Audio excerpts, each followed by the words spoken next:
Hello, world, and welcome to the Shannon Joy Show. We're broadcasting live from the beautiful Finger Lakes region of New York State. It is so great to be with all of you today. We're live on Rumble, live on Twitter, Spreely TV, Apple TV, Roku TV, every podcast platform you can imagine.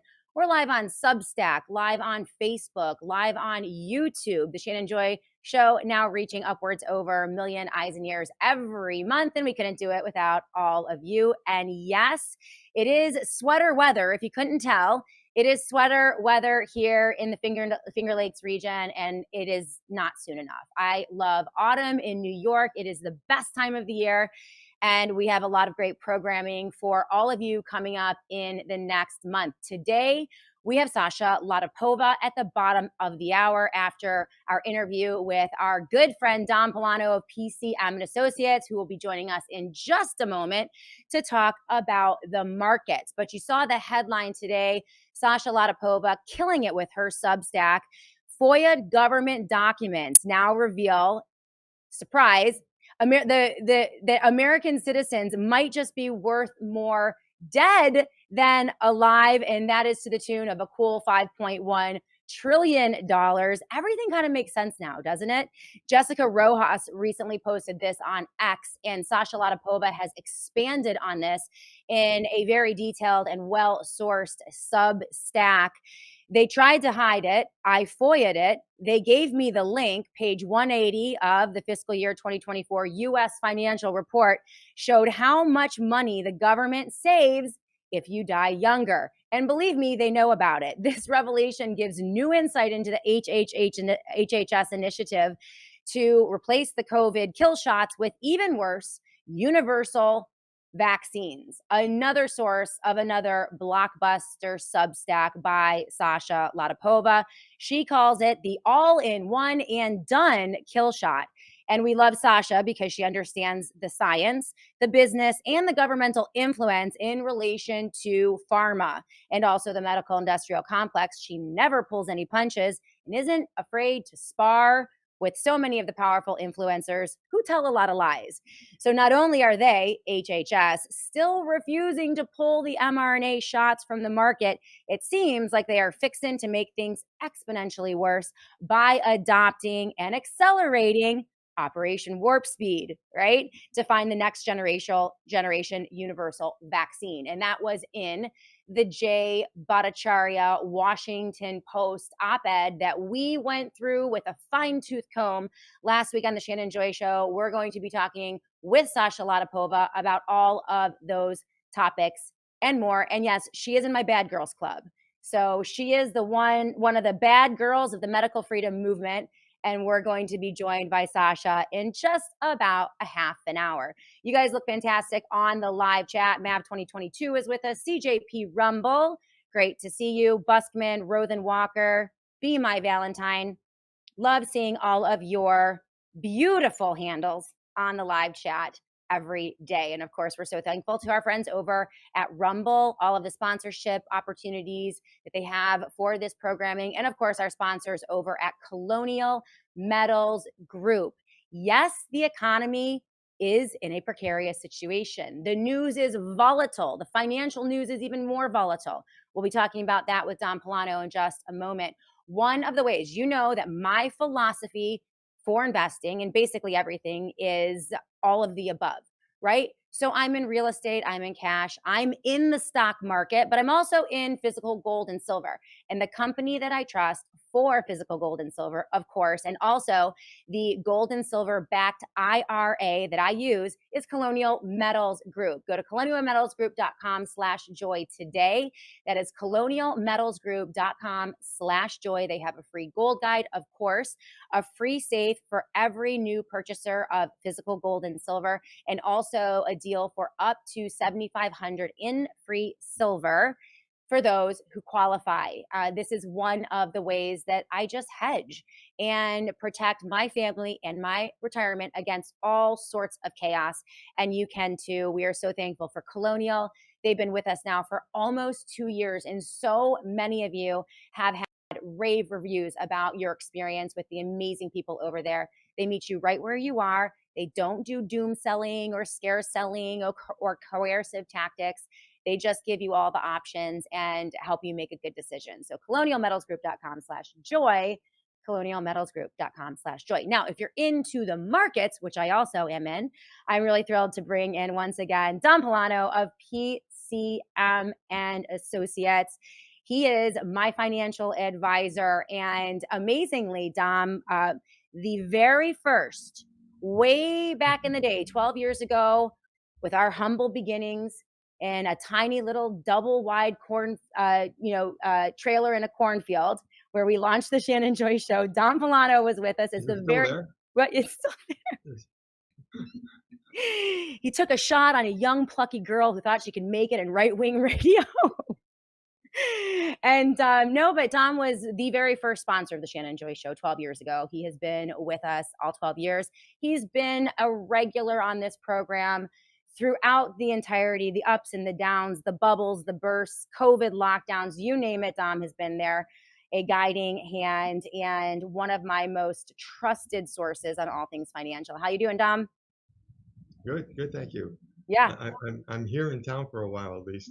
Okay, yeah. Also jet setting. Well, it's wedding season for those who have adult age children, and so you're traveling a lot. Dom is the owner of PCM Associates. It is a financial advisory firm, and he is available to everyone across the country. But I've been using him for, I want to say, well over 15 years.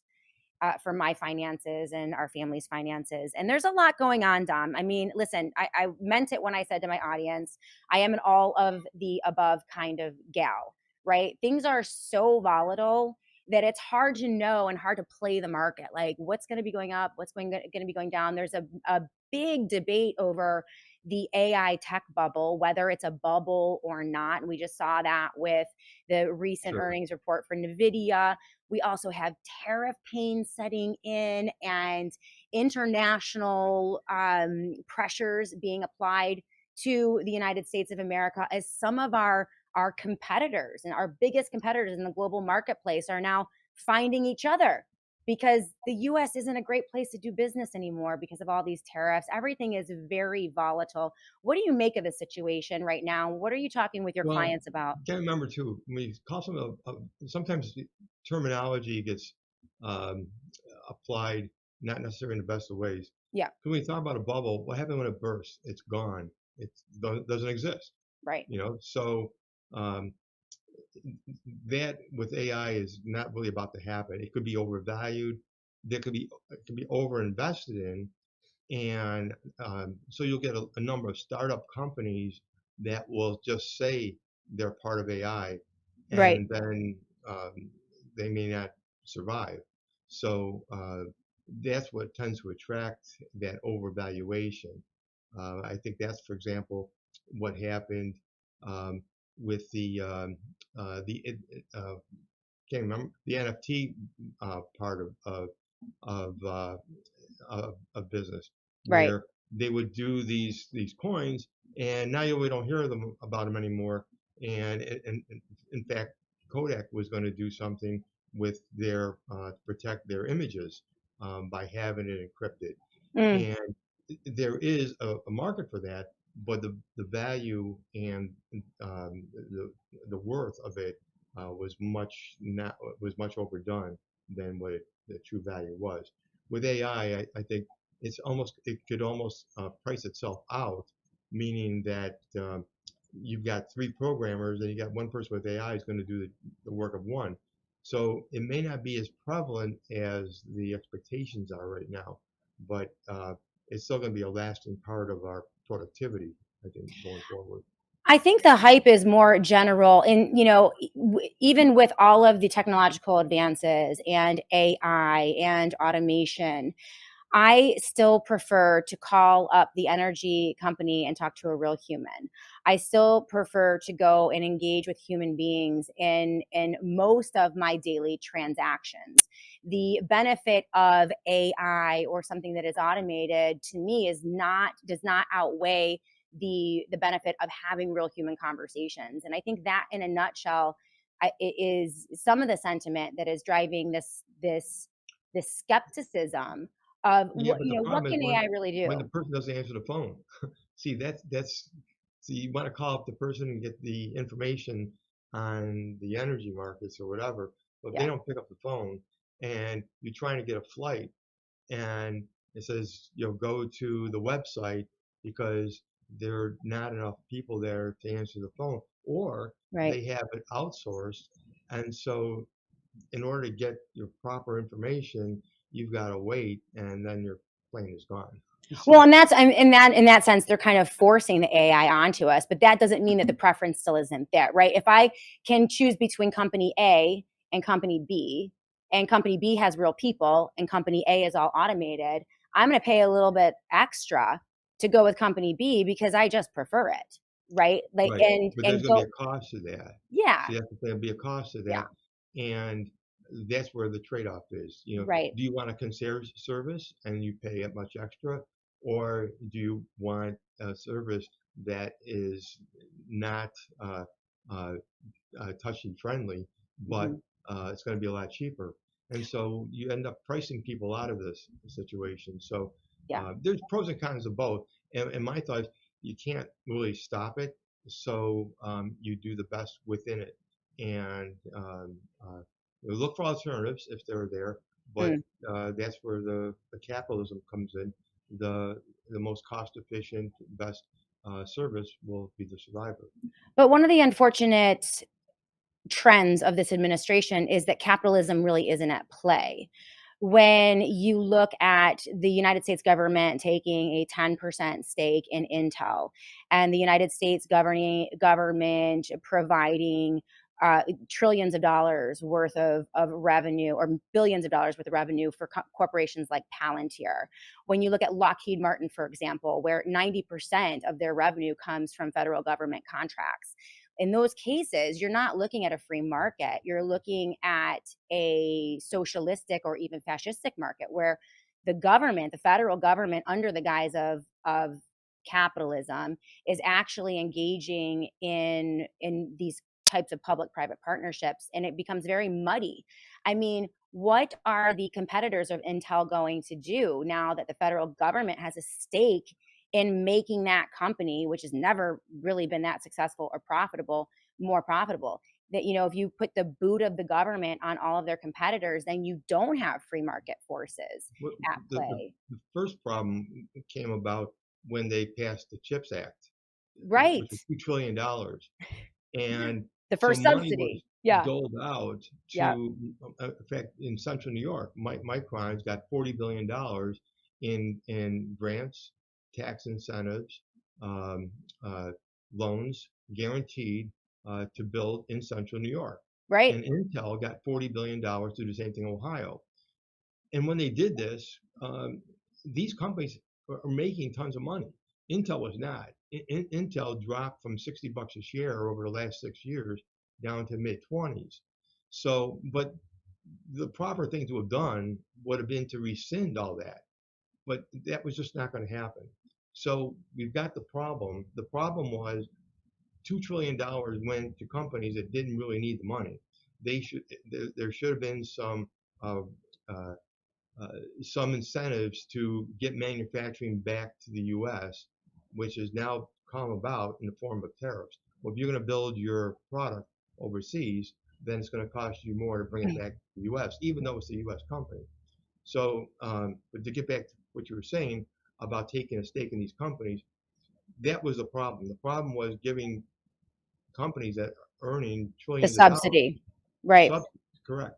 So But you wouldn't the solution now, though, be to claw those subsidies back and let those companies fail?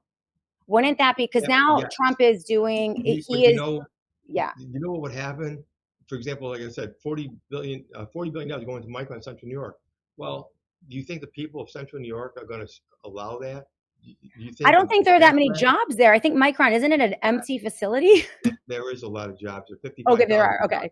I'm Okay. Lemoyne College is involved in RIT is involved in it. Got it. Okay. So there So are there actual is. jobs there. And same thing in Ohio. If they pulled the plug on Intel, which Kevin O'Reilly from Shark Tank, he was on a show the other night, and he was saying they should have let the company die. If they can't survive, then they should have pulled the plug. Why give money to a beating horse? Right. Well, the thing is, we're not really giving money. We're taking that 10% stake in it. I don't know the full details of it, but Sounds a little too much like fascism to they're me. trying to get something back for that $40 billion. So by taking a 10% stake in the company, if things do work out, then the taxpayer will get something back from it. Okay? Yeah, I'll The other, believe that when I see it. the other thing to address was exactly, you made a good point. We're picking winners and losers. So Hmm. then there's going to be some backing to Intel versus Micron for this. Hmm. And that is, I hate to use this term because it's overused, that slippery slope. Right. Okay? But Well, I think it also creates yeah, false markets. And this is my issue with AI and tech. This is the other issue I have. The majority of all the stock market gains that we have seen since 2020 and maybe even before have been exclusively in tech. Like the top 10 companies, Google, Facebook, Apple, Oracle, Palantir, Nvidia, a few others. I mean, all of the growth in the stock market in general is all focused in the tech area.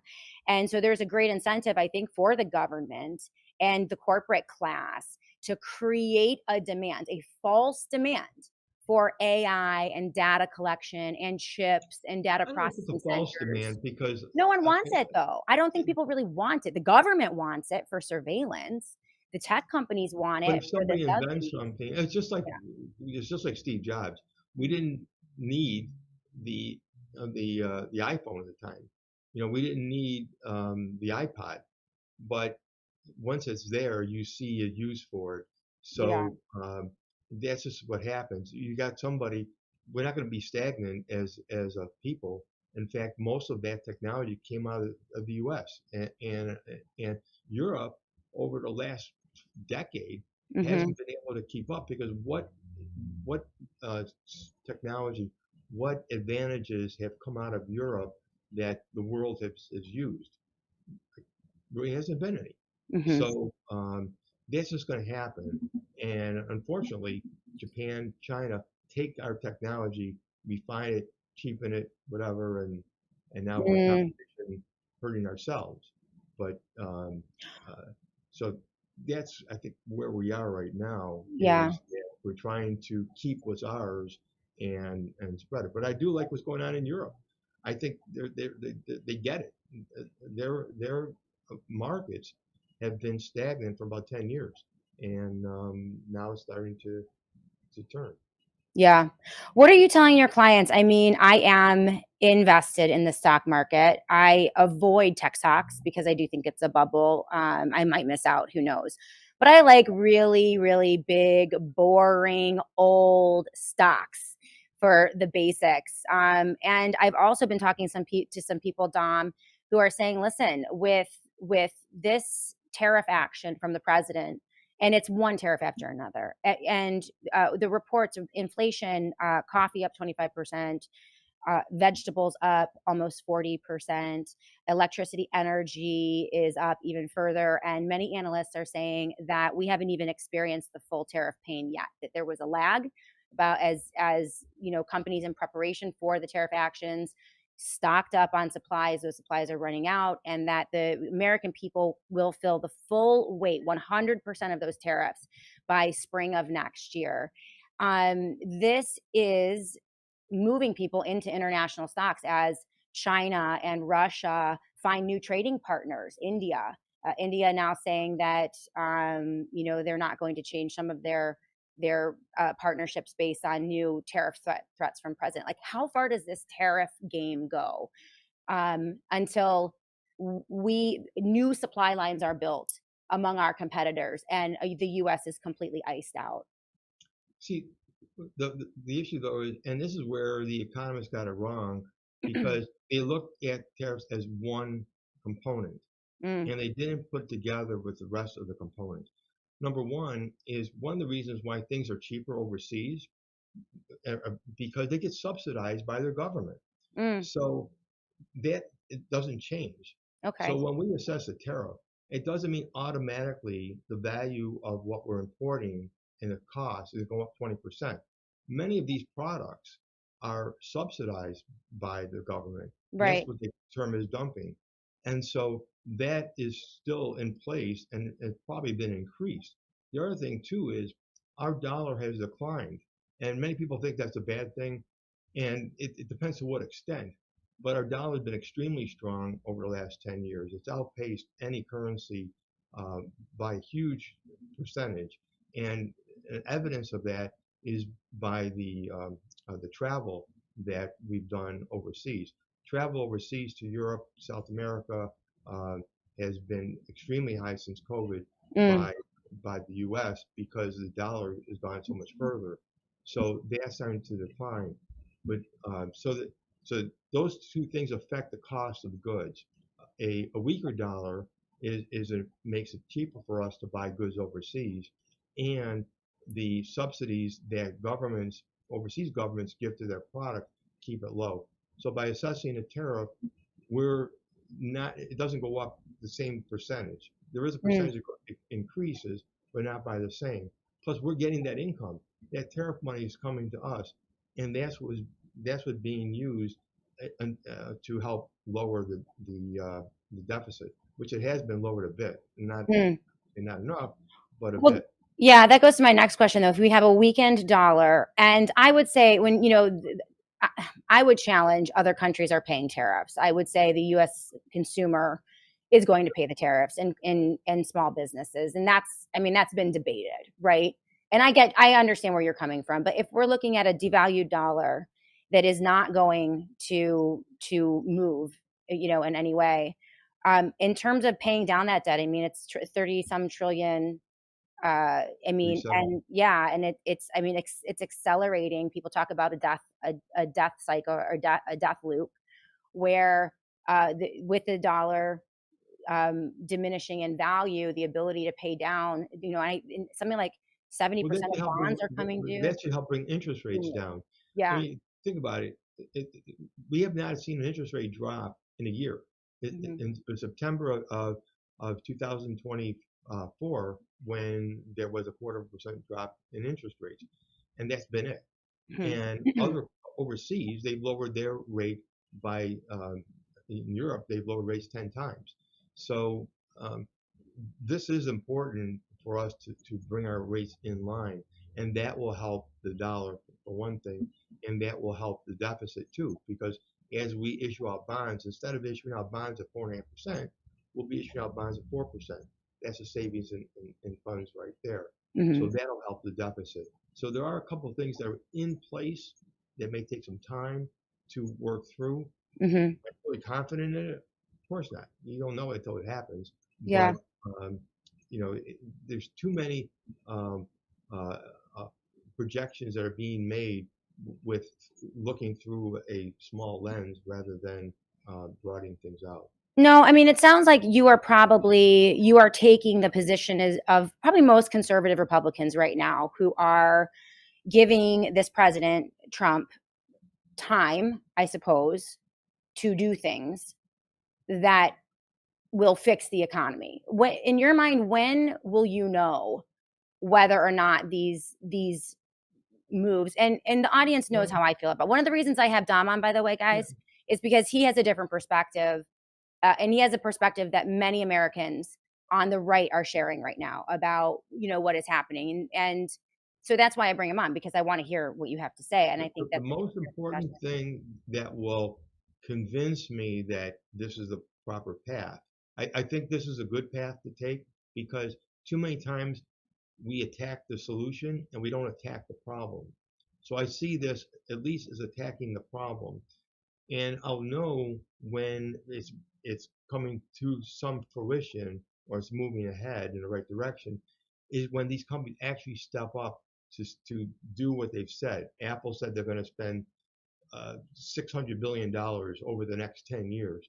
Um, Nvidia said they're going to spend several $billion over the next several years for this. Once I see that money actually being allocated, Microsoft said the same thing. Because these are companies that are being subsidized with this CHIPS Act, they don't need it.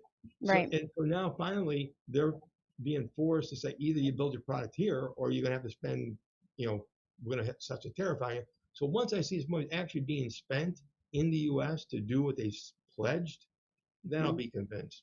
But I Right. do think this is a But by path. then, though, we might be in like the digital surveillance police state where they like are putting wearables on us and collecting all of our data and using it to control us. I mean, that's what frightens me, right? And I get what you're saying, right? The government is investing in AI and tech and surveillance and data centers the size of Manhattan, says Mark Zuckerberg, all over the country, right? Manhattan sized data processing centers that are going to surveil and tokenize every physical item on the planet, every person. That it frightens me, right? Because the good news about the economy will be that the only economy we have is this expansion of a mass surveillance state, and a lot of people are frightened of that, and they don't want it.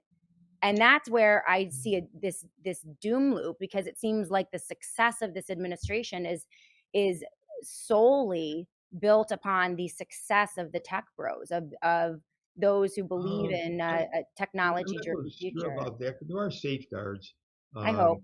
that could be taken, as far as the privacy thing goes and all.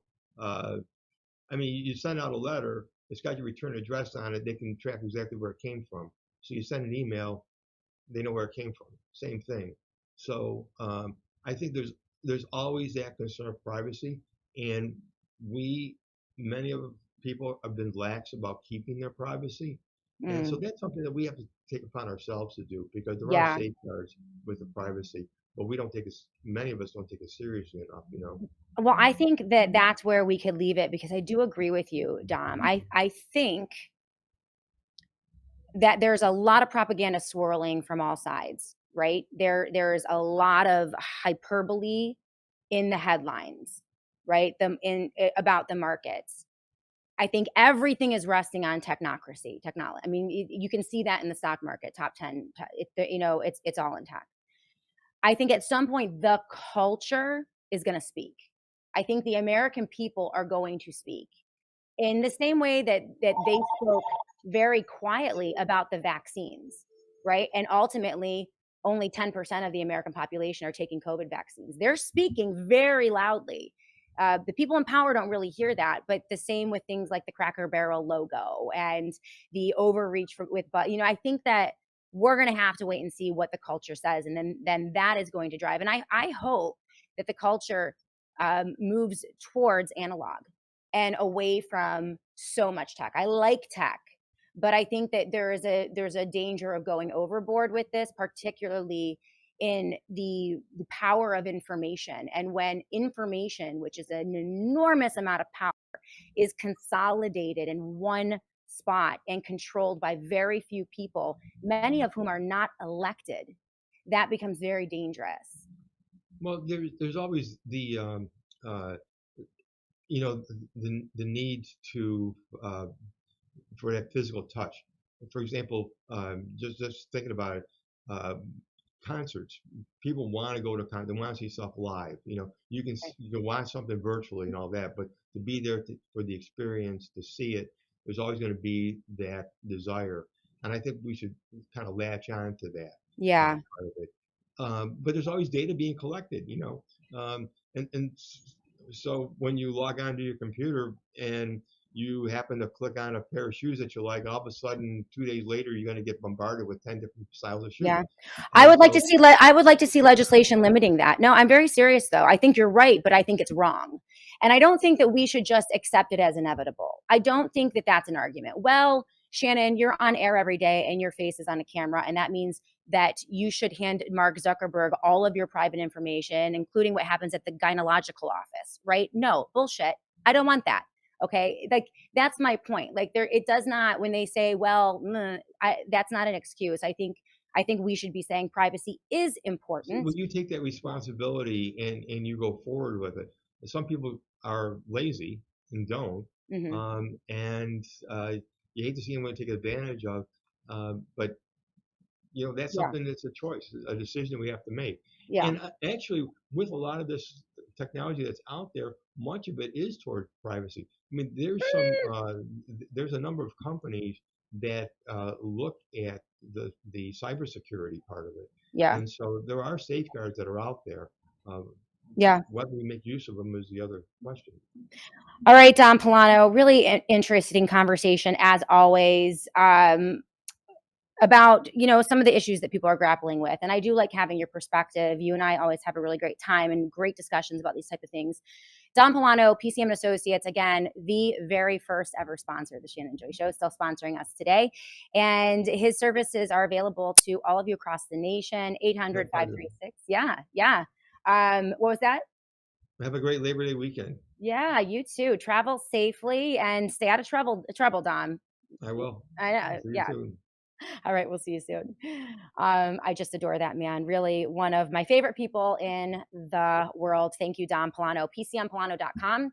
That is PCMPolano.com. If you are still in the markets, he's your guy. So he's going to be the one he's the one that I trust for all of my financial decisions. So thank you to Don. All right, guys, Sasha Latypova is warming up in the bullpen. She is ready to go. I cannot wait to bring her on. She might have a slightly different perspective than Don, but that's why we love this show. We get all the different ideas here.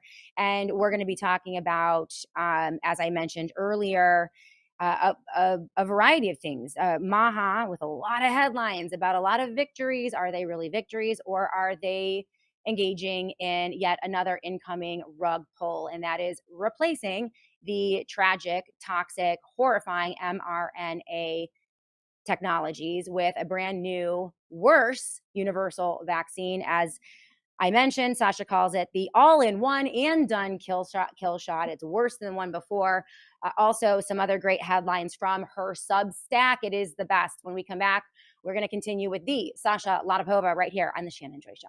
One of the missions here at the Shannon Joy Show is to stay healthy. We need to be as naturally healthy as humanly possible so that we can stay out of the medical industrial complex.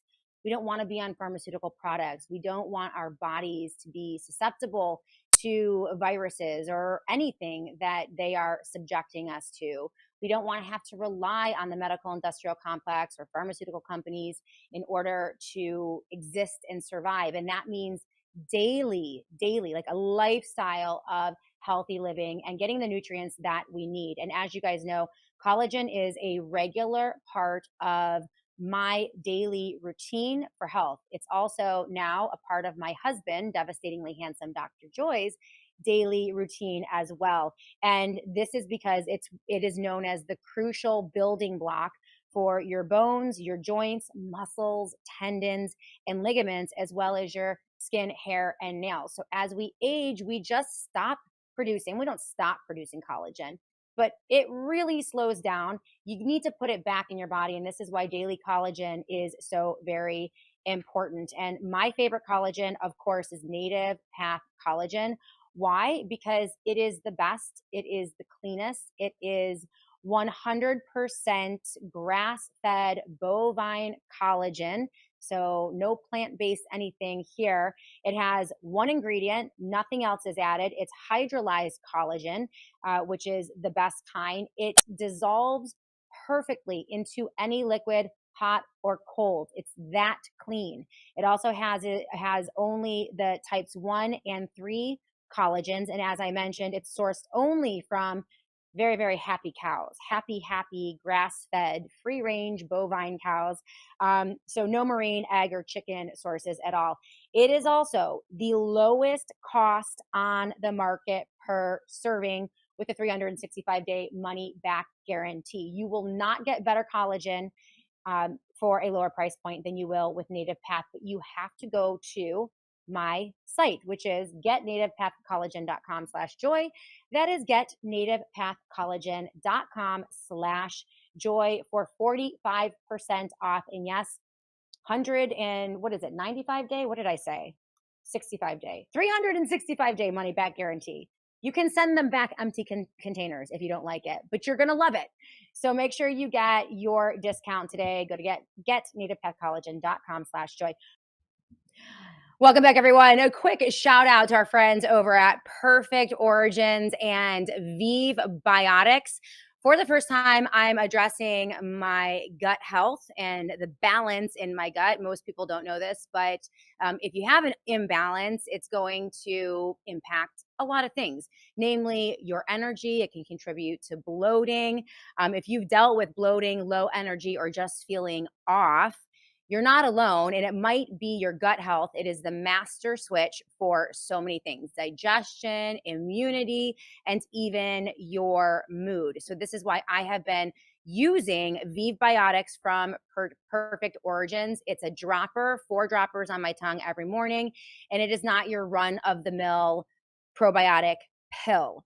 This has 15 different probiotic strains plus prebiotics, and they've put them through, and this is what makes them very unique and very special, a special fermentation process so that the good stuff actually survives your stomach acid and makes it to your intestines where they can do the real work.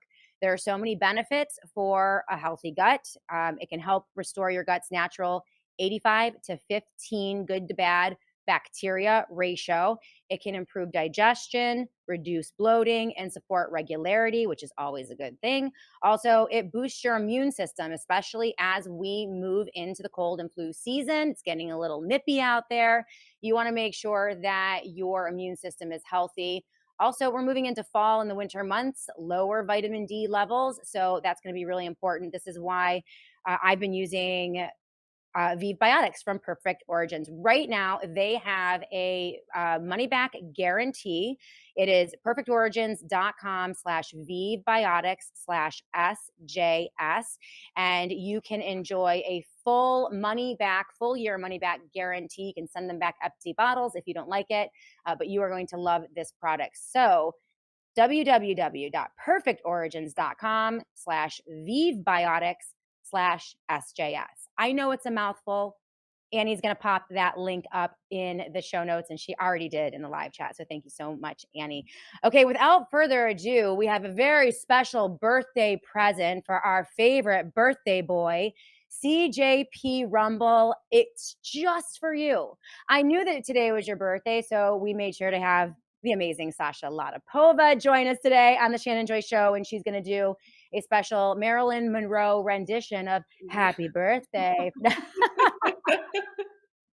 I'm not doing that. Settle down, CJ. Settle down, settle down. We all know you have a big crush on Sasha. I do too, because she doesn't pull any punches. As you know, she is the Sasha Latypova. Her Substack is a must read, and you've had a lot of great stuff on your Substack recently. Sasha, just yesterday we saw Jessica Rojas posted on X. They tried to hide it. She FOIA'd it, and she found it. Page 180 of the fiscal year 2024 U.S. financial report shows you just how much money the government saves if you die. And it's about $5.1 trillion. Sasha, I've made it a policy in my life to try to be worth more alive than dead, particularly with my husband, right? I don't want that $1 million life insurance policy to tempt him to toss me over the side of the boat one day. That's just general. And we've now entered into this really dysfunctional relationship with our government, where it really does look like every passing year we become worth more dead than alive to them. And this just proves it. You went over this in an extensive piece on your Substack, and I would love for you to elaborate on that to start among a million other topics. Yes, and thank you to Jessica Rojas for actually doing the FOIA and digging and finding that page that the government first excluded from the production. Wow. That's a very important page, so that it's in the supplementary information. Page 180 contains this table that shows what's called financial sensitivity analysis. So this is U.S. government projections for the next 75 years. And this model tells them how different expenditures of the government affect their solvency, essentially. And what it shows so there are 3 scenarios that they are running: low, medium, and high. So they're varying different assumptions in there, and then looking at how the model output is affected. And so it's very clear from that table that no matter what they do, and this is contrary to accepted economic theories or what people really think about this. But the data shows that no matter what the U.S. government does, increased birth rate or fertility or increased lifespan of the population is detrimental to their budget in any scenario. Wow. Wow. Yeah, and this would elicit, and it did elicit a bunch of questions from people. Well, how come? Because typically we think of it as, if we have a growing population with younger population relative to retirees, then the younger people are contributing to Social Security. So why do we see this effect? And my answer to this is yes, this is correct if your assumption is that your younger population is healthy. It's not the case in the United States. We have a raging chronic disease epidemic, which includes all sorts of physical disease and mental disease. And my position has been from the start of when I started investigating this, is that the vaccination schedule of CDC is the primary cause of this raging epidemic, especially when we're talking about younger people under 65, and especially when we talk about children. So cancer in children, for example, is 100% attributable to vaccines. Wow. No matter of what other causes of cancer you think of, there is not enough time for them to accumulate the damage in a child, in a 2-year-old child. They have not been, even if they've eaten sugar since the day they were born, they haven't eaten enough to produce that effect. All of these effects are coming from vaccinations. And so if 3/4 of your newborns are going to be disabled by the time they're 18, well, guess what? They will never meaningfully contribute to that Social Security. They will go straight on the welfare and the government dole. And that becomes the net detrimental effect on the government budget. That's what their projections show very clearly. Now, one might say, well, they see this. Why won't they stop poisoning? Why won't they just, and you could fix it in one generation. So their projections are for 75 years, but you could fix it in less than 20 years. Right. In 10 years, you could just stop vaccinating. Yeah, stop vaccinating and you will see immediate effect. By the way, when the lockdowns came in, the famous data point in 2020, the rate of SIDS immediately plummeted and the rate of autism also immediately plummeted. Why? Because people were not going for their well visits to the pediatricians. And so that's what I'm saying. You will see immediate effect on the health of the population. So why won't they do it? Well, and the reason why won't they do it is because U.S. government is not working for the people. It's not the people's government. It's the corporations' government. So for the corporations, they're making the market for the corporations. Their number one job is to enable the market no matter what. And the market today is pharma companies, big tech companies, defense contractors, and the banks. So those are primarily the markets that they need to make. And of course, pharma insists on poisoning people because that's how all the money is being made in the pharma business or medical device business or healthcare system overall.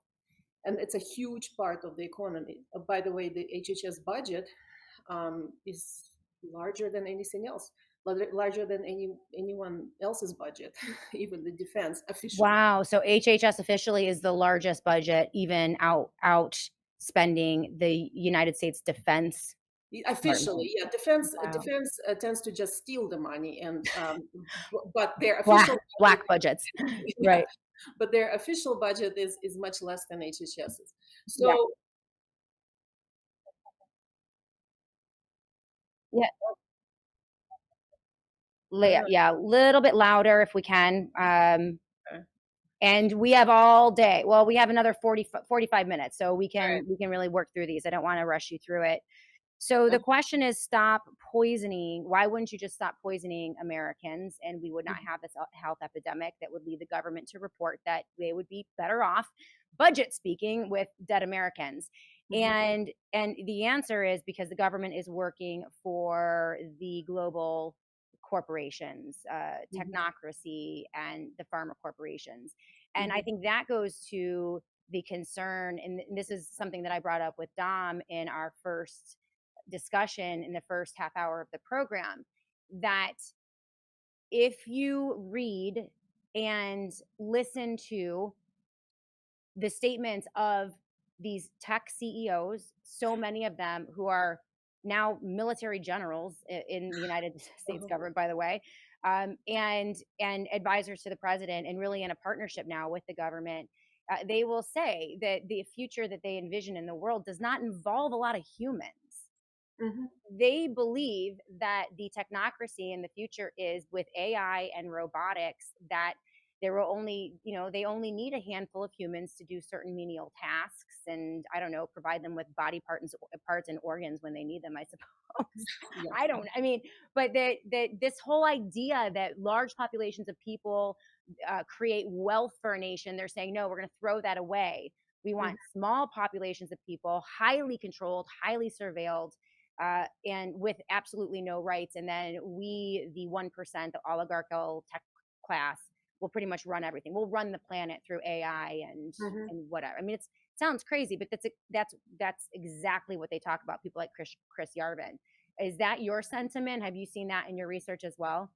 Yes, and I also my thinking now is that this whole AI will take over for the workers, right?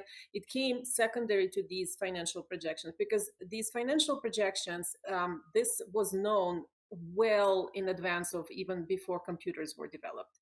So sometimes, so these documents about population control and the Club of Rome documents, they go back to the 50s, 60s, 70s.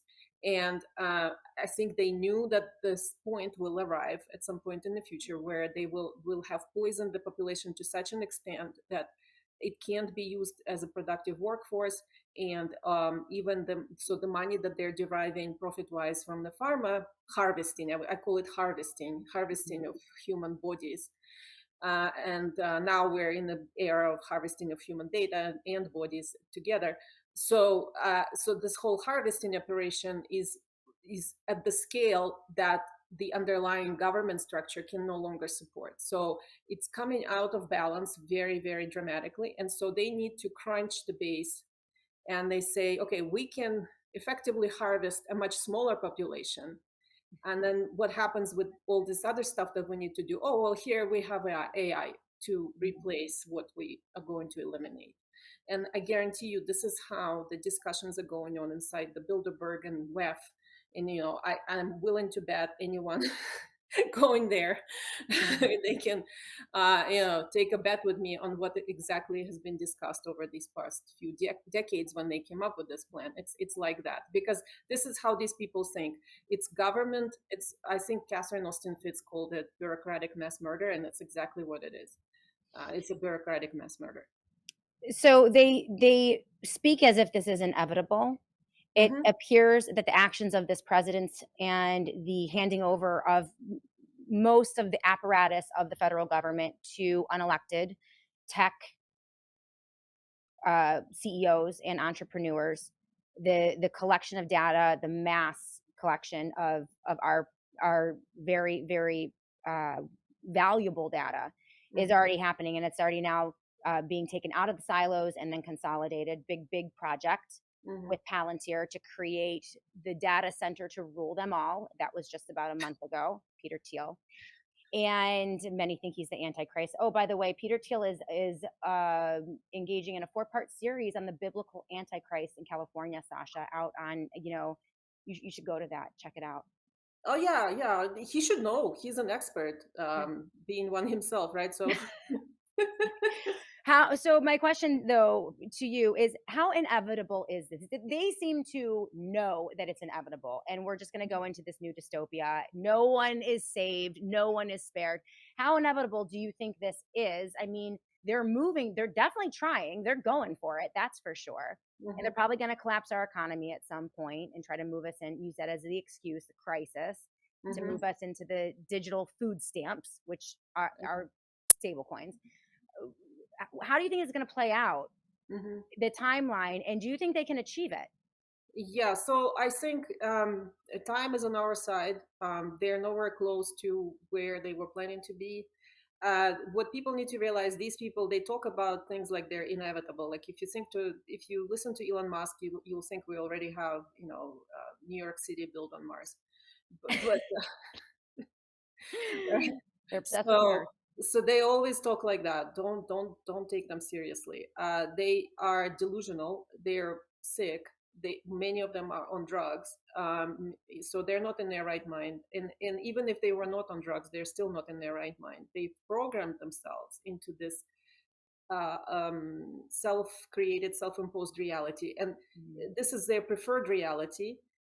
They have money and resources to insulate themselves from the real reality, and then impose it on all of their immediate surrounding, and then try to impose it on the rest of society. That's what they're trying to do, but it's not going to work. I think the technology is that they're advertising and talking about as if it's already there is not there. Not even the AI. The things that they tell AI can do, it can't. And it's going to collapse. So they are thinking that they're going to immediately replace all existing processes with AI by just installing this AI application on everywhere. But that's not how these things work. And without going into a very long discussion on how impossible this is to do, uh, all of this requires human labor. In fact, even if if you were trying to deploy these kinds of systems non-nefariously for good reasons, you would need probably more workers, more human workers, to implement it, and importantly to service it and maintain it and update it and do all that stuff. So in fact, it could actually create a labor boom instead of So interesting. to do. So that's one of, and that's typically what happens with all these new technologies when they get applied at scale. They require a lot of hand holding. And anyway, so that's one of the outcomes. They may run into this and it will just all collapse. Now, in the meanwhile, they can cause a lot of damage, obviously. So all these AI centers, these Manhattan-sized AI centers, well, they consume Manhattan-sized amounts of water and electricity. And so that puts, again, that's another way to collapse the economy, is to just put this idiotic stuff everywhere, and doesn't matter what it's produced, it's just consuming so much energy that everybody just goes bankrupt with their electric bills that Right. go out. So that's one of the bad things that they can do without even achieving anything. Right. So that's kind of, but again, I don't want people to think, oh, everything is lost. And no, actually, they are so desperate right now, they're collapsing. There's going to be collapse, fracturing of these cabals, rivalry between the different cartels and groups, like Trump cartel versus Democrat cartel versus Right. EU cartel versus China cartel.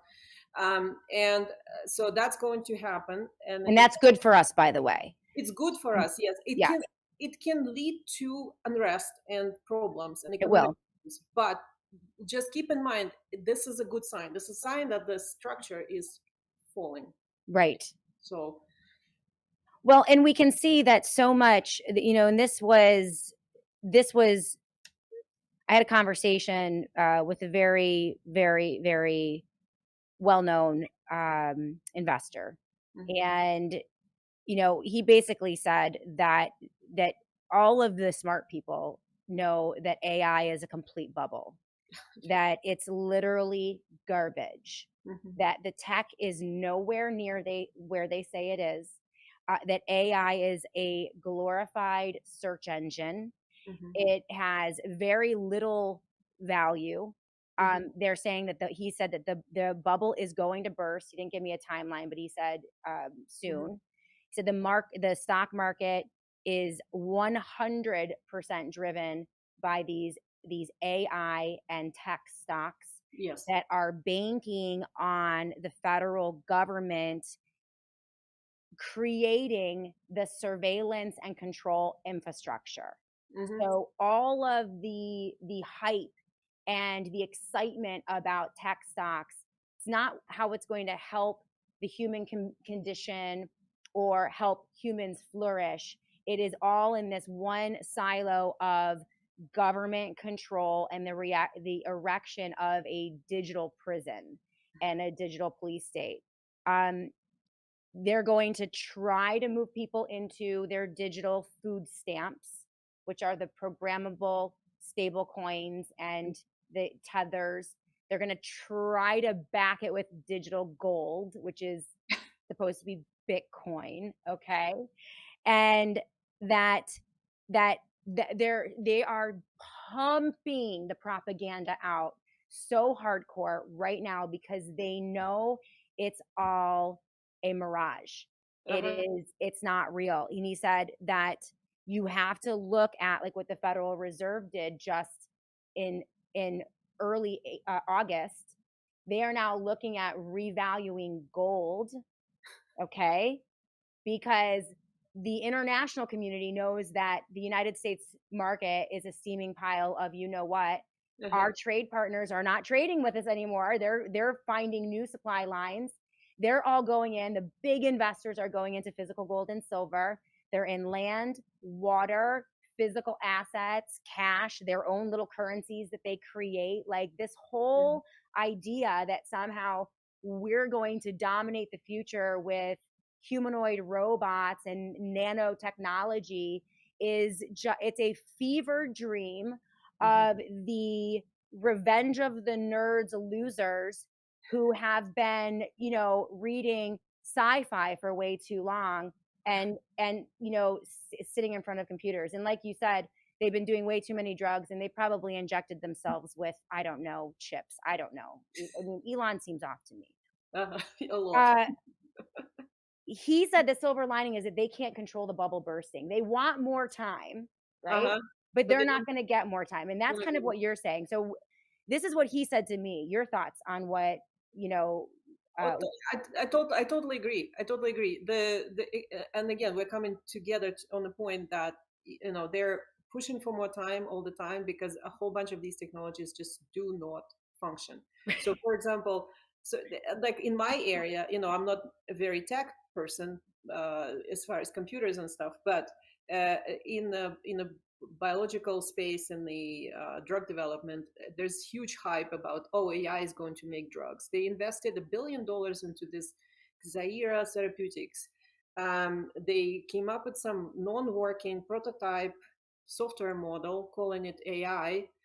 It does nothing. It has not been validated. Nothing happened with it, but it immediately got awarded a Nobel Prize a year ago. And And well, of course, it's surprise, surprise. It's funded by Bill Gates and Google and out of right. University of Washington. So, Did you hear this? He also told me, uh-huh. he said Bitcoin, stablecoins, these are Ponzi schemes. Yes. Saylor has lied to investors completely, completely. Mhm. That's going to blow up in their face. And he said that there are now scandals where these AI companies are lying and they're saying, look what our AI did. It was amazing. And then they're pulling back the curtain and it's like 20,000 Ukrainians in a Mhm. sweatshop somewhere, like feverishly Uh-huh. Or doing all the work that is supposedly AI. yeah, or Hyderabad. Yeah, it's like it's awesome, awesome Indians they call it. No, Um, awesome Indians. That's what that anyway. They're all in India. So AI is really awesome Indians. That's right. That's what it was. yeah. That's crazy. Yeah, I know, and this is not the first time, by the way. So also in drug development, and when I was still working in the industry, and I was working with Pfizer, I had some Yeah. good relationships with internal high-level scientists who were Mhm. pulled and fired from Pfizer, and they told me this story. So Pfizer had a successful drug for smoking cessation called Chantix. Well, we call it's successful because it got approved.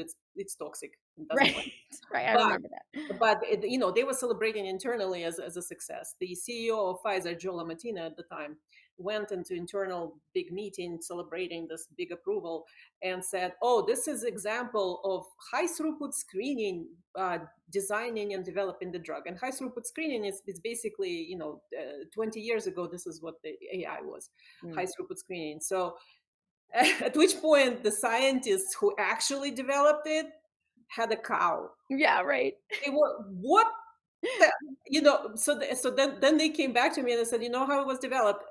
This one chemist from our group went to St. Petersburg to the library, found a paper from, I don't know, 1800s by some Russian chemists, got it translated, figured out the mechanism and some sort of IP-able space, and came back. And then we did everything manually. We tested it, and now Lamatina claims it's high throughput screening. So No, it makes sense to me. And I think the other area that people freak out about are the nanobots, the injection of nanobots into our bodies with COVID vaccines. And you're saying, yes, the patents are there, and yes, the documents are there, and yes, they would really like, really like to inject nanobots into our bodies that interact with 5G towers, and they can control our brain and our thoughts and our movements, and with their little joysticks, right? Yeah. I know they want to do that. Okay. And Badly. that's dystopian enough. That's bad. That is bad. You and I would both agree. We would prefer that they're not able to do that, right?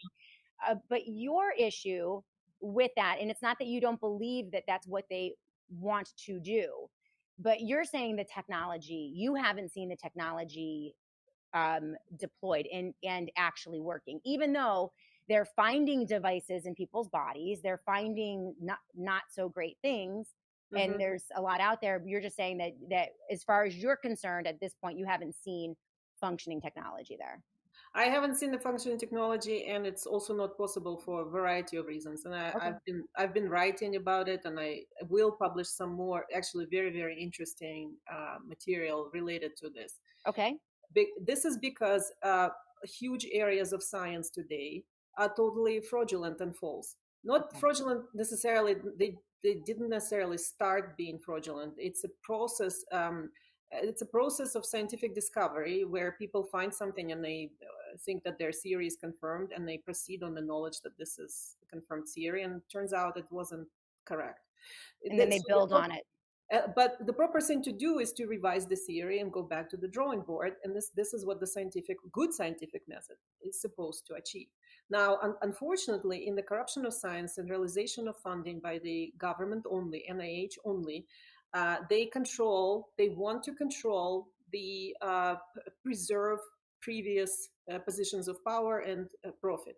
Got it. Because of that, they typically will discard anything that challenges the previous theory, no matter how wrong it is. And then later on, they even come up with theories that failed from the start. For example, the protein folding, mainstream theory today is completely false, and it was false from the start. It was known. Again, just like with this AI thing from University of Washington, it got immediately awarded Nobel Prize. This is how they kill the alternatives, by enshrining false theory in the halo of Nobel Prize, and now nobody can challenge it. So since the late 50s, when that happened, all subsequent development in protein design has been based on false theory. It's a colossus now on clay legs. It will collapse, and it is collapsing now. And just for that reason alone, these nanobots or whatever they're talking about, they're not possible, because they don't understand what they're doing in the biology space. They may know what they're doing in the computing space. Now, and this is like this all over science today. And now what I can say, yes, there are materials, there are nanomaterials in the shots, there are nanomaterials that you can observe, or nanostructures you can observe, or microstructures you can observe in people who are vaccinated. Does it mean that they're controlled by nanobots? No. It means that they are poisoned and injured. And that's what they can definitively cause: poisoning and injury. Yes, they can cause poisoning and injury with radiological, biological, chemical, magnetic weapons, energy weapons. But you can be killed by a gun also. Right. Well, and if you were to inject egg proteins into your body, that could injure you as well. I mean, we shouldn't be injecting things into our body as just, kind of a baseline, unless you're hit by a car and you're very sick and you need these medications. But in general, this culture of injection is a little nutty. We're talking to Sasha Latypova. Make sure you follow her on her Substack, Due Diligence and Art. That is Due Diligence and Art. We're going to continue. We're going to talk about MAHA and all of the promises, lots of headlines, lots of winning out there by the MAHA crowd, Bobby Kennedy Jr. and Callie Means heading down to Texas to snatch away the victory from Mary Talley Bowden. By the way, Dr. Robert Malone calling Mary Talley Bowden, what did he say? She has gone off the rails. off the rails. Another dismissive remark from Bob Malone. Meanwhile, yeah, not only are they not removing the mRNA shots from the market, despite all the headlines and Asim Malhotra going out there and tweeting that it's inevitable and it's going to happen, they're fixing, it appears, to replace the poison kill shots with something potentially even worse. As I mentioned, Sasha called it the all-in-one and done kill shot, the universal kill shot that Jay Bhattacharya was celebrating in his most recent WAPO editorial. They are now doubling, tripling, and quadrupling down on Operation Warp Speed so that they can bring this new universal vaccine to market as quickly as possible. Maybe this ties into, I don't know, the benefit to the federal government that there are fewer Americans. It all ties together, right? It's all economic when it comes down to it. But when we come back, we are going to talk to Sasha about her piece. Where is the $500 million for pandemic preparedness going? A sober take on HHS terminating 22 mRNA products with BARDA. Well, they're not getting rid of them. They're just replacing them with something even worse, right? We can't have nice things these days in the United States of America. We will be back to chat with Sasha about that and more when we come back right here on the Shannon Joy Show. Huge thank you to our friends over at Colonial Metals Group. Again, when I say it's super easy, super, super easy. The staff is amazing. In fact, I just did my allocation with my representative over at Colonial Metals Group over the weekend. We allocated, I have a gold and silver backed IRA through Colonial Metals Group. And I learned so much. There are so many different ways for you to back your investments with physical gold and silver. But I mean, literally, like when you have the gold backed IRA, you pick whether you want the bars or the coins. Like there are a lot of different mixes. You can do 70-30 gold to silver, 100% gold, 100% silver, 50-50. The mix is, based on whatever you feel comfortable with. And then literally that order, like that physical gold and silver is sent. Colonial Metals Group procures it, and it is sent to a depository. My depository is in Delaware, and it sits there. It is not paper gold. It is not paper silver. This is the real deal, and it gives you the benefits of the IRA and the tax benefits that you can receive from an IRA without having to be connected to or linked to Wall Street or the stock market or even the federal government, right? Because a lot of people's pensions and IRAs and 401ks are invested in some of these institutions that many people rightly see are crumbling. This pulls you out. You're going analog completely.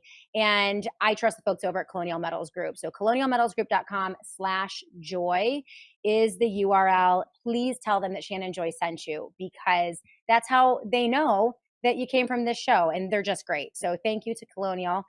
Again, always learning so much. Thank you to Satellite Phone Store, sat123.com/joy, sat123.com/joy. Without their amazing sponsorship, we couldn't bring the show to you every day. And it's always 10% off for every Joy viewer and listener with the promo code JOY. Why do we love them? Well, among other things, the satellite phones, the generators, the solar panels, everything you need for when the lights go out. They also have the most extensive line, one of the best quality lines of Faraday technology, beanies, bags, blankets, apparel. This is a way for you to reduce your body's exposure to EMF, electromagnetic frequencies. And as we know, talking to Dr. Williams, that exposure can impact your heart health. And so a regular usage of that type of technology, super helpful. Again, so thankful to the Satellite Phone Store, among our other sponsors. Welcome back, everyone, to the Shannon Joy Show. We are talking to Sasha Latypova. Her Substack is Due Diligence and Art. Make sure you follow her there and support her efforts. One of the most important and well-researched Substacks in the country today. Sasha, welcome back to the show. We do have some questions from the live audience that we could get to in a little bit. But I do want to go into Well, let's just talk about Maha first because Mhm. it, I'm getting really irritated with this dismissal of Dr. Mary Kelly Bowden Mhm. and frankly Naomi Wolf and yourself and myself. There is this kind of male dominated hierarchy installed in Washington D.C. and HHS, and it's Donald Trump can do nothing wrong and trust us, trust the plan. We're going to ban the mRNA, but they don't even say it because they're not going Mhm. to, and they just keep kicking the can down the road and lying to us with false wins, and it's really frustrating. But what are your thoughts about where Bobby Kennedy is right now in HHS? Lots of headlines out there, rumors that they're going to pull the mRNA, and among other things. Have they delivered in any way in your opinion? Well, this morning I had to again publish an article, and I was going to not even pay attention to it much, but I received so many questions yesterday, literally from all over the world, from New Zealand, from UK, from people asking, what does this mean? Did they really pull the EUA? Did they really pull the EUAs for these shots? And does this mean that mRNA is banned? Because this is how it was presented, unfortunately, Huh. by what I call medical freedom movement as a Maha win. you All know, right. So what did they present? What was the false headline that was presented to medical freedom advocates and people who want these shots off the market? What did they say?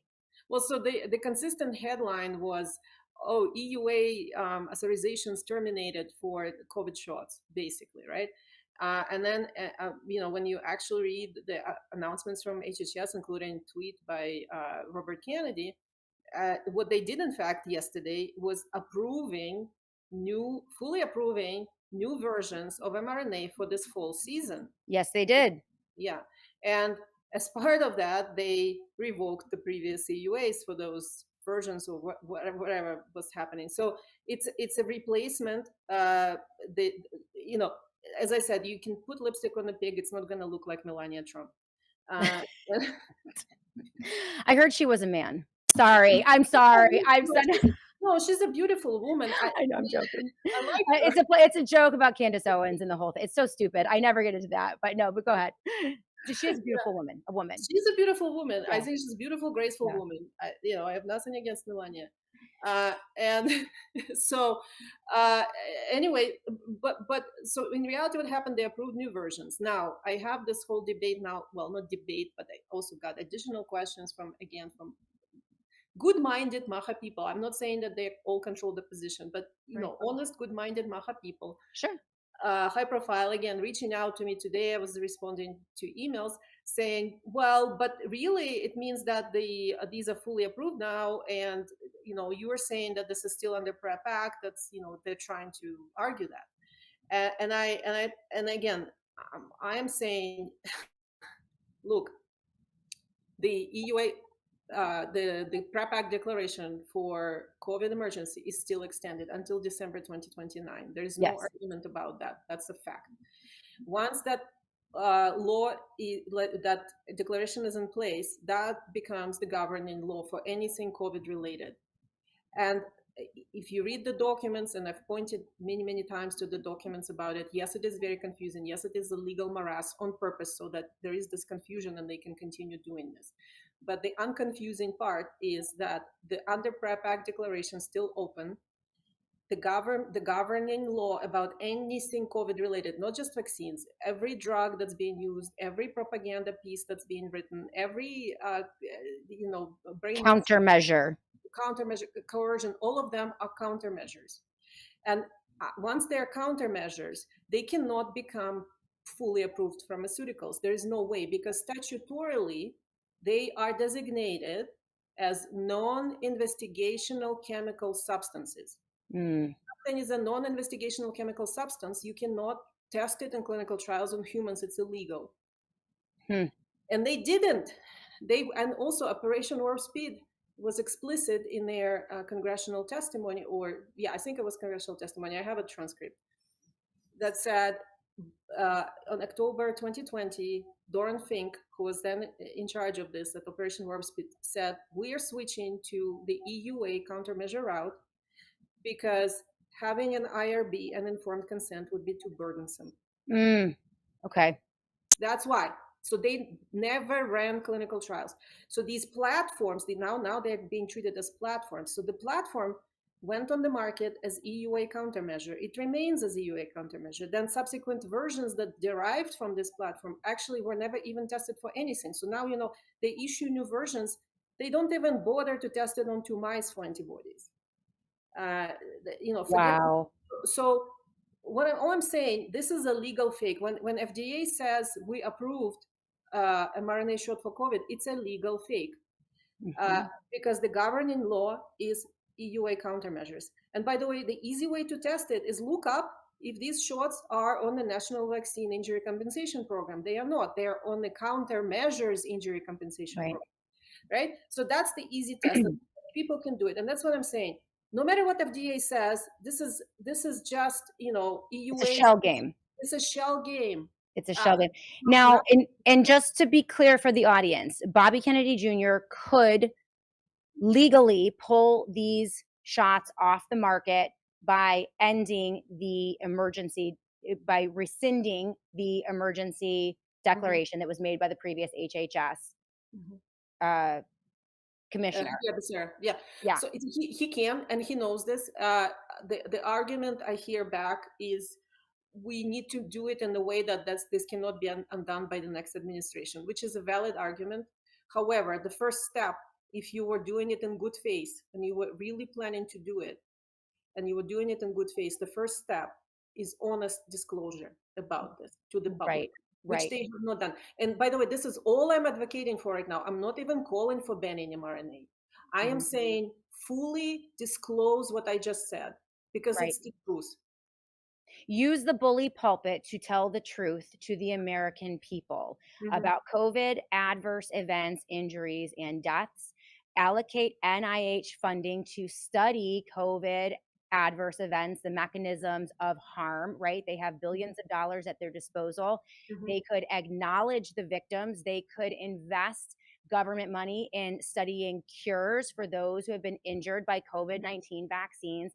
And then they could lay out for the American people a very clear, step, one step after another as to what they're going to do to pull these off the markets. But it would start with just telling the truth. And they haven't even done that, correct?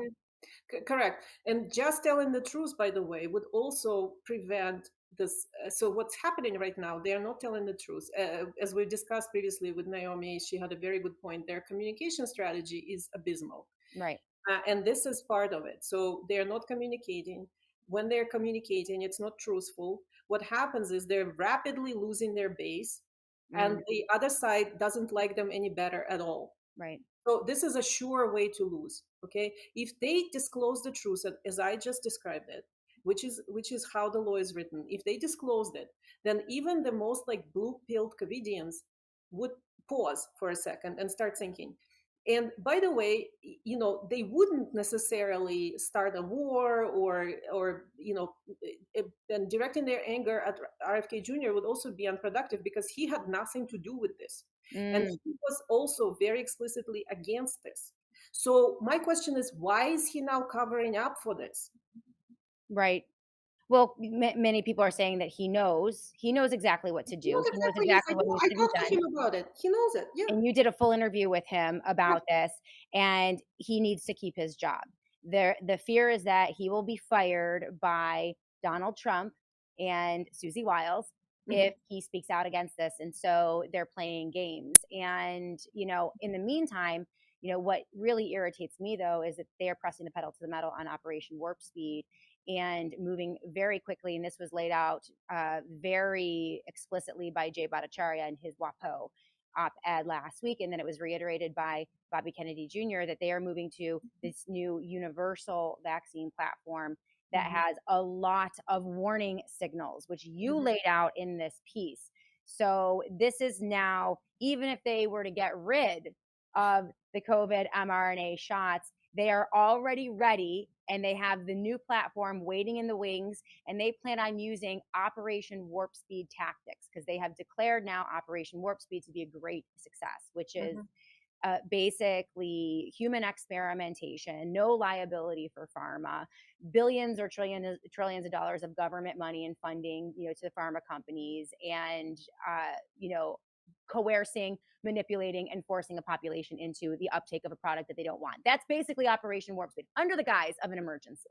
Okay, so let's now use that for the new universal platform. You wrote about that in your Substack. Your thoughts, if you can expand on how bad it already is. Yeah, exactly. So now they are announcing we've terminated 22 mRNA projects, and Maha again runs around. Wow, wow, wow! This is win. The 22 projects amount to about $500 million.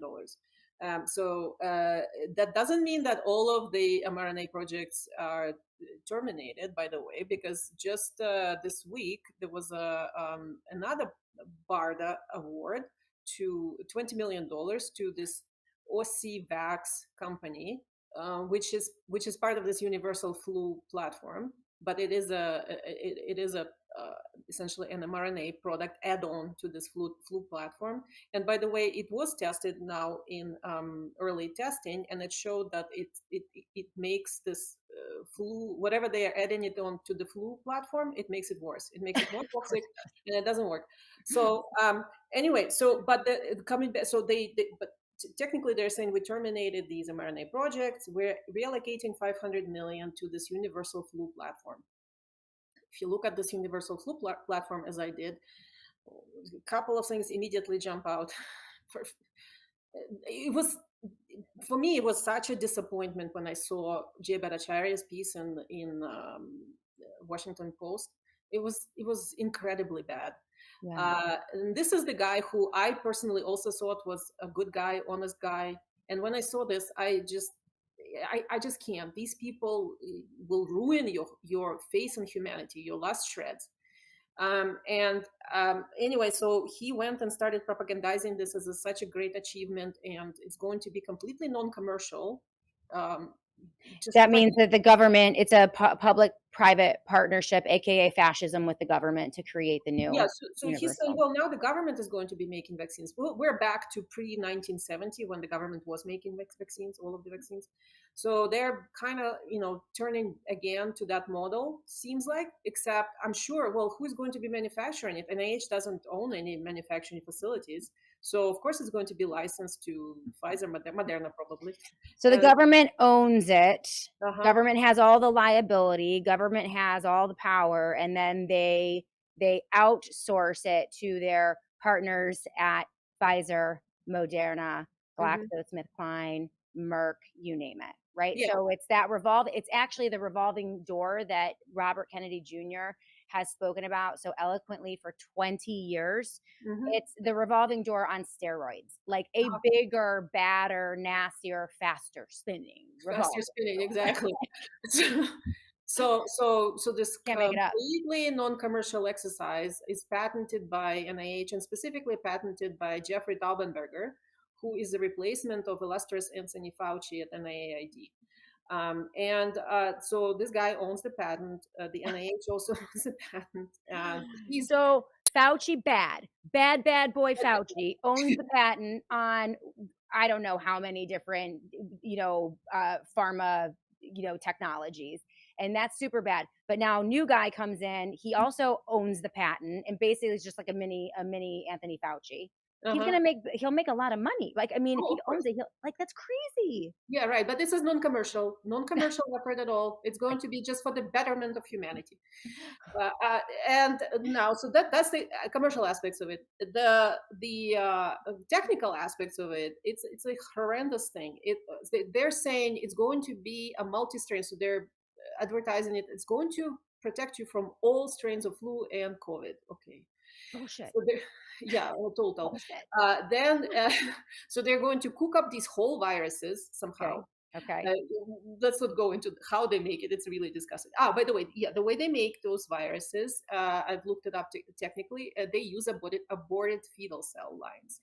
Okay. It's MRC5 and another one. So there are two aborted fetal cell lines that are being utilized to grow these whole viruses. And then the next step of it is they're saying, but it's going to be inactivated. And the way they inactivate it is with this very, very toxic a product called beta propiolactone, BPL. Now, BPL, if you look up in relevant agencies, EPA, FDA, EMA, everyone, they're saying it's very dangerous, it's carcinogenic, fully recognized as carcinogenic, and has a lot of other very nasty effects. It was used before for sanitation of surgical equipment and medical equipment. Right. And they stopped using it because of the even external exposure to it to the people was dangerous. Cause tumors. It causes tumors, yes. So it causes tumors by inhalation, by ingestion, and by injection. All routes. It causes cancer. Oh my word. So they can't. They banned it for external uses, but they're using it to inactivate the whole viruses. Let's just inject it right into our bodies, right? Let's go. What could go wrong? Yeah, and then they're saying, well, don't worry about it. Don't worry about it. Next step is we let it sit at room temperature for 2 hours, and guess what? The BPL is gone.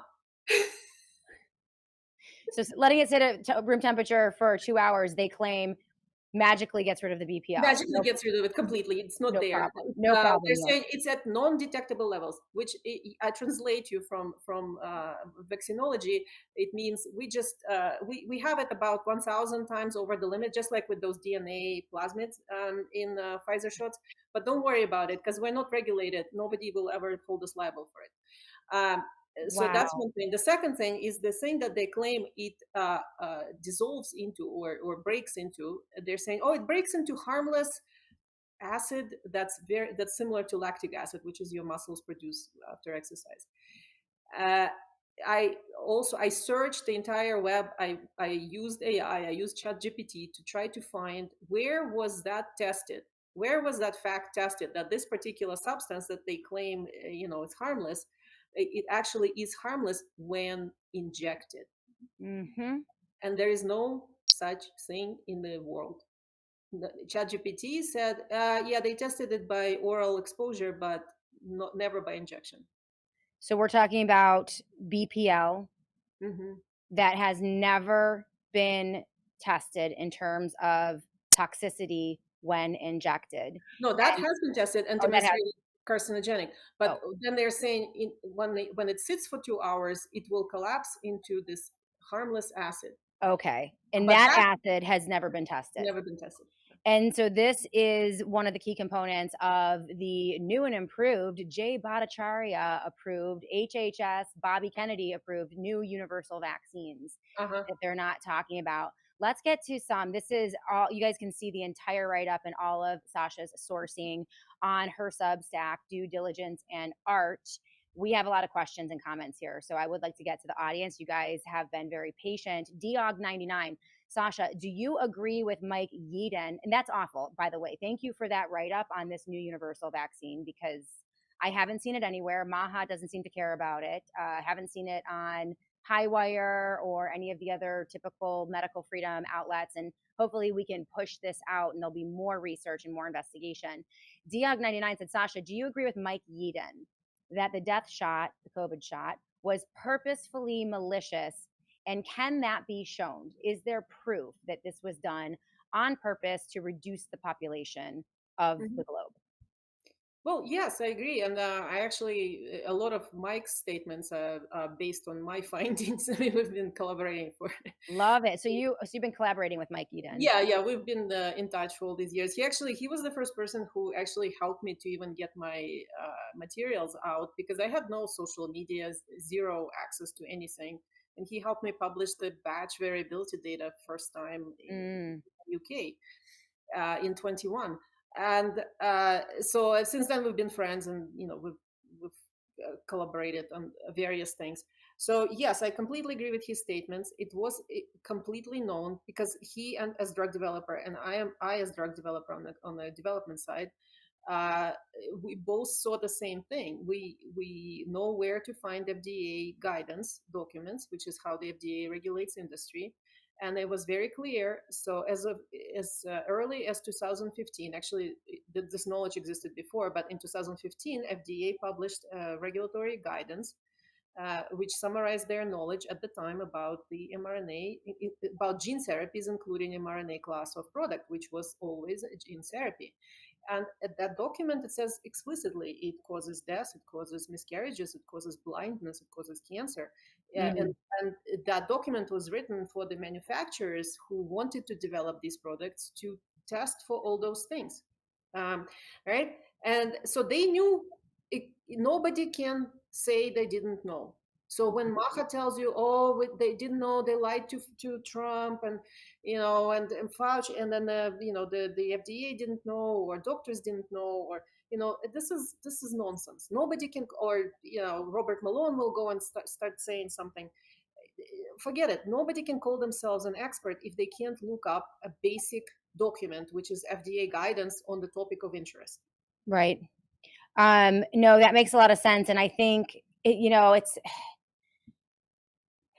you imagine some very, very evil monster sitting up in a tower, twirling his mustache, plotting, the extermination of the entire human population. And, you can't really go that far. Mm-hmm. But you could look to systemic corruption and a profit model that over time has been built to the extent that they can only profit, they can only gain money and power at the expense of the health and wellness and freedom of the American people or humanity in general. Mm-hmm. And so it's not an active hostility. Like, they don't wake up every day and think, wow, I would love to murder 1 billion people. How am I going to do it? Mm-hmm. It's more along the lines of they just don't care.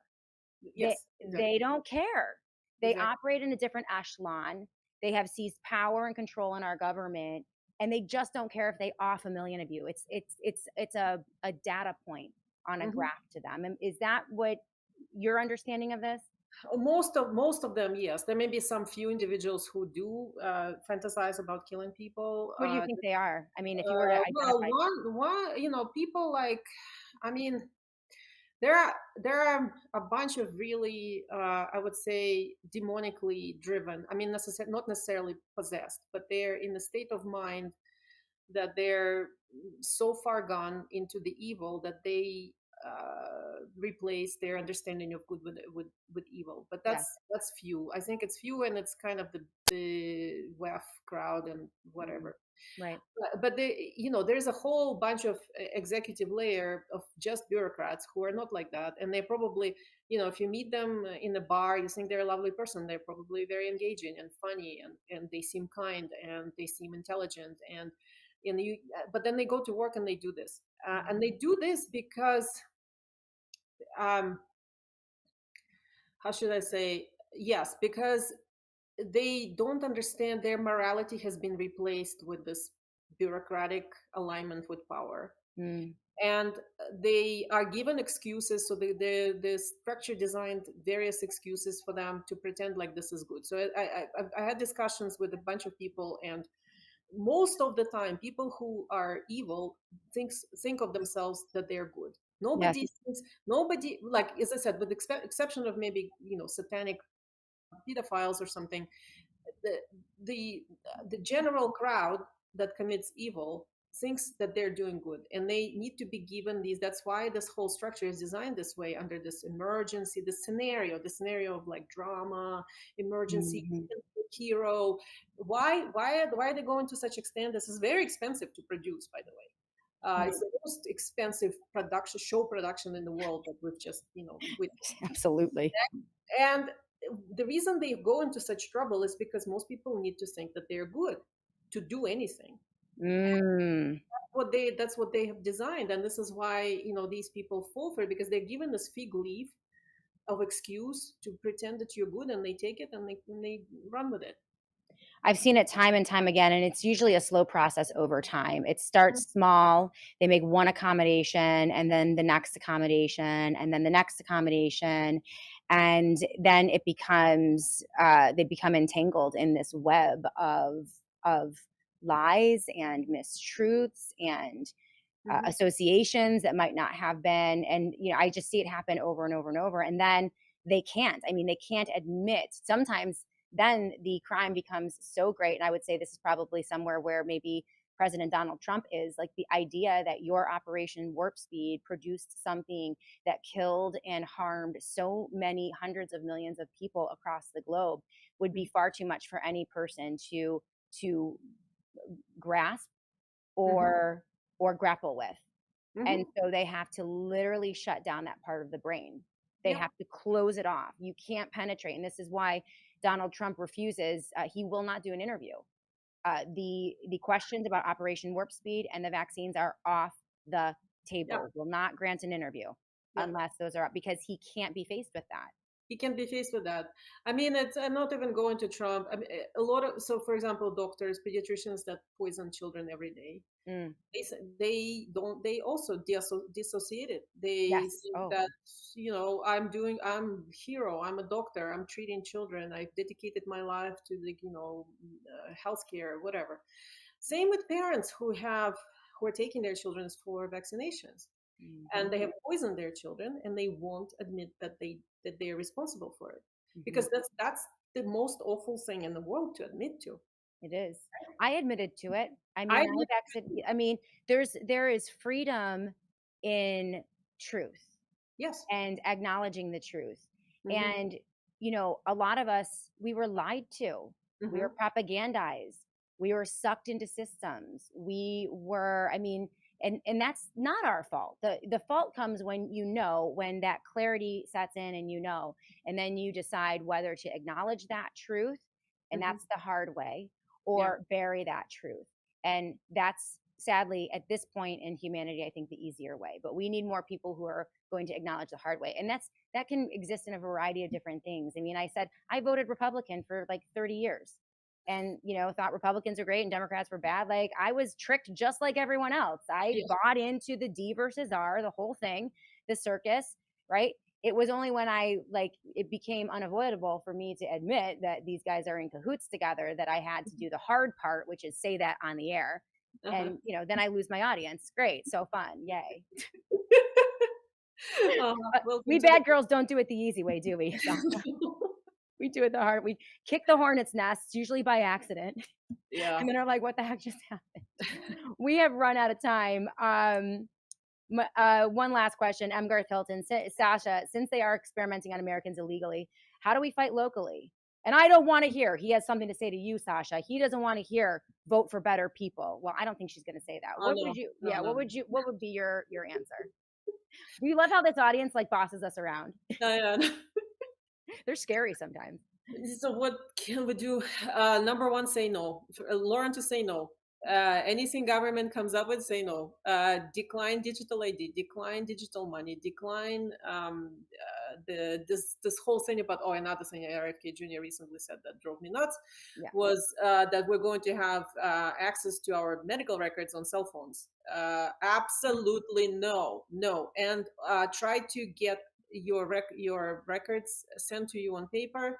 Deactivate all of your My Charts and all that. I don't have a My Chart. I will not have a My Chart. And I will try to make my physicians, if I go, which is very, very rarely, but I'm like, step away from the computer and let's just talk. And let's, and they listen. I mean, they'll do it. Yeah. So I go to a private doctor who doesn't have a database. Right. I mean, they have filing cabinets. Yeah. And I'd also go once in 3 years or so. Same. So don't do any screening tests, by the way. Even if there were some that are marginally when they were launched, marginally effective, useful. Yeah. Do not do them now, because the whole system is set up to just trap you. They will falsify those to trap you and to frighten you into getting surgeries and procedures that just happened to me 8 months ago. They wanted to cut me open and do a little mini surgery because of a false positive, and I resisted. And I said, no, let's go back in 3 months. And it miraculously cleared up 3 months later. Yeah, exactly. So you got to be careful with those. Be very, very careful. Only go for any tests or so if you really have symptoms, if really something is going on and bothering you, and then seek, multiple tests, multiple opinions, different places. It's still not a guarantee that, you know, there will be false positives, but be very careful about this. The medical system is horrendous, especially the establishment one is horrendous. The things that they do are absolute crime. Horrifying. And even with well-intended HHS, there's going to be a long time before all of this is solved, because this is happening at the state and local level. Yes, yeah. So And that's yeah. yeah, and I think sadly there are incentives for organ donation and organ harvesting, and that just makes the whole thing even more warped. Sasha Latypova, thank you so much. Everybody loves you, of course. They all want you to come back on a regular basis, and you certainly will. How can people support you, find you, and let's close out? Well, just my Substack, Sasha Latypova, Substack.com. You know, all of my new articles are free. Archive is for paid subscribers. I appreciate. I have now over 600 articles in archive, so it's quite Amazing. valuable. Yes. For, you know, for $8. For anyone who wants to do the deep dive on everything, it is so much valuable information. Yeah. You are a blessing, Sasha. Thank you so much. Thank you very much. Thank you for inviting me. Of course, of course. All right, guys. Thank you so much for being with us today. Thank you, Annie, so much for producing the show. You are amazing. We'll be back tomorrow to do it all again right here on The Shannon Joy Show.